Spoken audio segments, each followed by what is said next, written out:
Konnichiwa Clashers. Today we're going to look at a quick example of how grenades work. Grenades operate a little bit different than other weapons in Clash of Spheres, so it's worth to take the time and have a look at how they perform. Here we have a unit of 7 Ashigaru, who apparently has been fighting against these 8 bandits.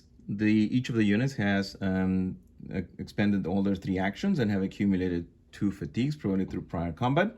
And now the Wako player is going to spend the command point to activate the bomb throwers that have been waiting behind the bandits to use their grenades. As a first action, the bomb throwers are going to have to prepare the grenades, as grenades require a preparation before you actually do the shoot action. So the Wako player is going to spend their first action and is going to place a ready token indicating that the grenades are ready. Now it is time for the next action. Since the Ashigaru have spent all their 3 actions, there's no option here for a reaction. Grenades attack using the shoot action, and the shoot action for grenades has a range of 6 inches. As you can see in this case, 2 of the bomb throwers have line of sight to the enemy target. That would normally mean that only 2 of the models can shoot. However, grenades allow you to shoot over friendly troops, so in this case, all 4 models could do a shoot action. However, if they choose to shoot over the friendly unit, any ones that they roll will actually hit the friendly unit. So the Wako player has to make a decision. He either chooses to shoot with only the models that can see, rolling only 4 dice, and in that case, there's no risk to the friendly unit, or he can choose to have all 4 models attack, and again, because grenades are 2 dice per model, he would roll 8 dice, but in this case, any of the ones rolled will hit the friendly unit, even the ones that can see the target, because once you choose to shoot over the friendly unit is at risk. In this case, the Wako player will decide to actually roll 8 dice and take a chance. Okay. The target to hit the enemy unit depends on the number of models in the target unit.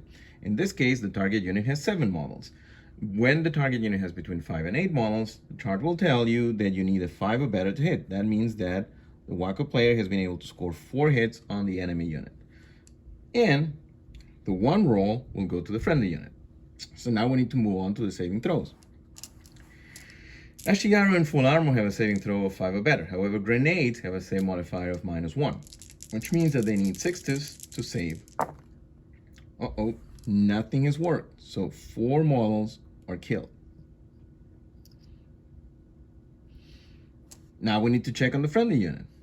The bandits have a saving throw of 6, and because of the -1 save modifier, they would need a 7 to seal that hit. No luck.